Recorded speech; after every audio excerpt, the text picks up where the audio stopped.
fastuosos en los que todos iban de luto, se comían vísceras y todo que tuviera relacionado, se tocaba música fúnebre, y solo podía entrar gente que tuviera un pariente muy cercano muerto en la guillotina, y todos llevaban una cinta roja al cuello como señal de lo que había sido el tajo de la guillotina.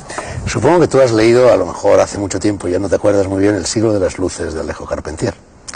Sí, pero no lo tengo presente como para que me interrogues. No, esto que te voy a decir, el libro de Alejo Carpentier, yo lo leí también hace muchos años, ¿no? Sí. Y yo creo que la primera escena del libro de Alejo Carpentier es la guillotina que llega en barco a Cuba, como gran emblema de la libertad, de la fraternidad, de la igualdad, ¿no? De cierto modo, a mí me ha recordado mucho el comienzo de tu libro, el comienzo de la novela de Carpentier. Claro, porque el libro empieza con que Teresa iba a ser guillotinada al día siguiente, ¿no? Al día siguiente ella estaba esperando la muerte. Entonces, es muy curioso porque tú sabes que la Revolución Francesa, como decía Goya, los sueños de la razón crean monstruos. La guillotina se inventó como un método humanitario de muerte, ¿no? Para evitar los linchamientos y las muertes a manos del populacho, dijeron, vamos a hacer una muerte humanitaria, y le pidieron a este pobre señor Guillotín que inventara eso, que es una muerte indolora, que quería aparentemente. dar nombre al procedimiento. No quería de ninguna manera que le pusiera su nombre a este invento, ¿no? Terrible. Entonces, en El siglo de las luces, la protagonista femenina, que si no recuerdo mal se llama Pilar, bueno, es un personaje también de rompe y rasga, como Teresa Cabarrús, y termina la novela de Alejo Carpentier, me parece, hablo siempre de memoria, el día en que esta mujer, que ha vuelto ya de todos los líos de Cuba, de todas las tentativas de revoluciones en América, es hecha a la calle en Madrid el día 2 de mayo. Y allí ya muere y así termina, ¿no? Sí, es que es una cosa que he descubierto yo también escribiendo este libro, es la enorme influencia que ha tenido la Revolución Francesa, no solamente en Europa, sino sobre todo en nuestros países, en Sudamérica. La estética, bueno, no sé, sin ir más lejos, el escudo argentino es un gorro frigio, todos los presidentes cuando el día de la toma de posesión se ponen la bandera así, toda la estética está tomada. En Argentina, no sé si también en Uruguay, que es tu país de origen, se hablaba, la lengua culta era el francés, ¿no? Claro. Sí, y yo años, sé, la generación hasta la generación de mi padre, hay muchas familias que vivían prácticamente la mitad del año en París, todos afrancesados. Bueno, esto es aparte de un retrato de la protagonista, es un triple retrato. Retrato de una época, tú lo has dicho, retrato de una época histórica, ahora hablaremos de eso, y retrato de una época también anterior a la Revolución Francesa, y retrato de una ciudad, y esa ciudad es París.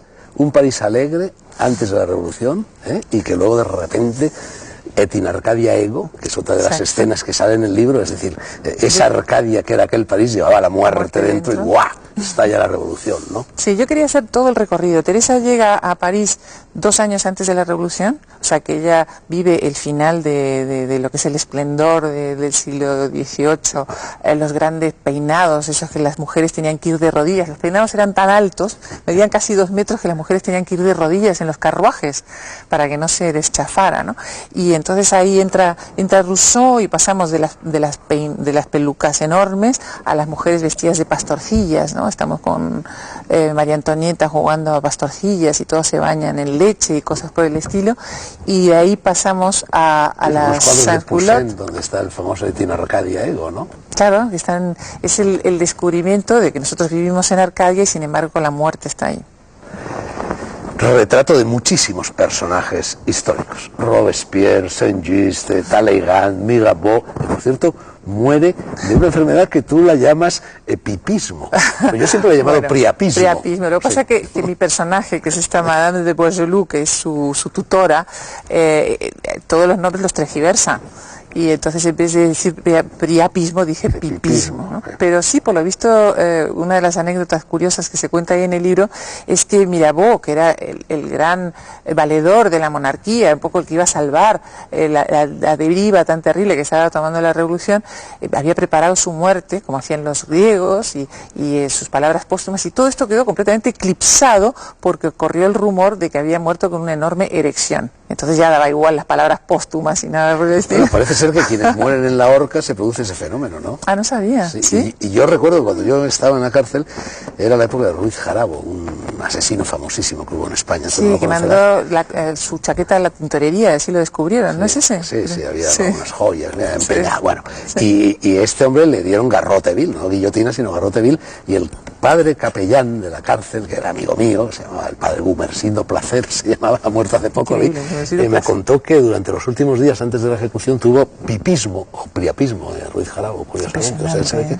es como una explosión de vida antes de que la muerte sí, es Eros y Tánatos, ¿no? Sí, de hecho pasaba eso que contábamos antes mientras estaban esperando la muerte, ahí se hacía el amor frenéticamente. Eso me llamó mucho la atención. Dentro de las cárceles, de las mazmorras donde estaban esperando para ser ejecutados, por lo pronto estaban todos amontonados, claro, hombres y mujeres. Sí, porque llegaba un momento que al principio los separaban por sexos, pero luego había tantísimos presos que los tenían que poner todos juntos, y ahí era, bueno, Sodoma y Gomorra. Bueno, la descripción que haces de la Revolución Francesa no es que sea una novedad, pero es atroz, ¿eh? ¡Qué barbaridades! Se hicieron en nombre de la justicia y en nombre de la... Sí, eso sí que es el infierno está empedrado de buenas intenciones, porque claro, todo esto era para acabar con la tiranía, para acabar con la decadencia de un sistema, no sé cuánto, y entonces querían cambiar el mundo y al final se les fue la mano, como siempre pasa. Además, curiosamente, tú también cuentas como Luis XVI, Capeto, en realidad había iniciado ya todas esas reformas que los revolucionarios iban a demandar. Y no solo no se lo tuvieron en cuenta, sino que se lo cargaron. Eso es lo más trágico, fíjate. Él había abolido los siervos, había hecho unas leyes favorables a los judíos, imagínate, en aquella época, había intentado acabar con toda la corrupción de la recolección de impuestos, que era toda muy fraudulenta, y sin embargo eso lo arrolló completamente.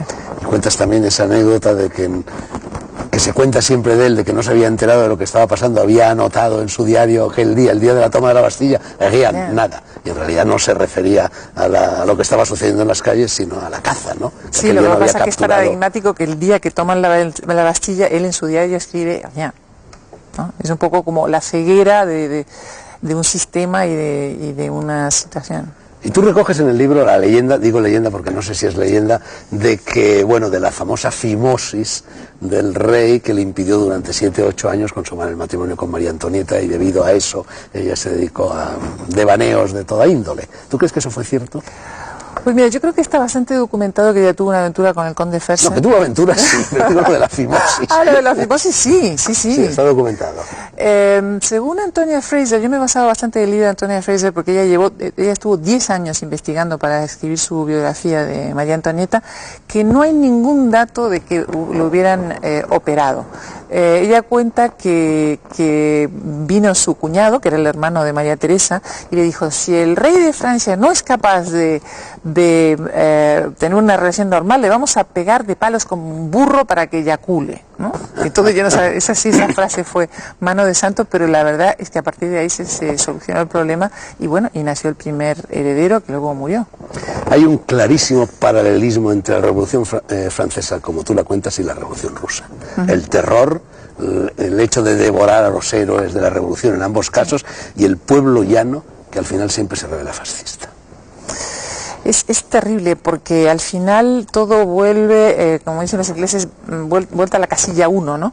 Entonces se hace la revolución, es un momento de explosión, de optimismo, de vamos a cambiar el mundo, y al final se vuelve exactamente al mismo punto. Y yo creo que, sin embargo, la Revolución Francesa sí ha dejado un pozo en la historia, y sin embargo, yo creo que la Unión Soviética no va a dejar nada. Y el malo de esa película, el más malo de todos, era Robespierre, que además era un personaje contradictorio, porque era un dechado de virtudes, excepto mataba. El único mandamiento de la ley de Dios que incumplía era matar. No fornicaba, no mentía, no robaba. Además es muy curioso porque él vivía muy humildemente, realquilado en un cuartito, con un casero que lo cuidaba y lo mimaba, y el único rasgo que tenía, que toda su habitación estaba tapizada de cuadros de él, ¿no? Retratos suyos, ¿no? Bueno, era un psicópata, sí, clarísimo. Él y otros muchos personajes del libro, ¿no? Sí, yo creo que Robespierre es el más psicópata. Luego están personajes como Danton, Camille Desmoulins, que es un personaje muy interesante, Talleyrand y Fouché, que son dos genios del funambulismo. Siempre, flotaba siempre, sí, ¿no? igual que Fouché. Igual con Fouché, sí, claro. Sí. Bueno, entre esas atrocidades que cuentas de la Revolución Francesa, por ejemplo, has hablado ya de las fiestas macabras, y los bautizos y los matrimonios republicanos. Me he quedado estremecido al leerlo. Bueno, claro, es que llegó un momento que para imponer la revolución empiezan a matar a mansalva. Y entonces mandan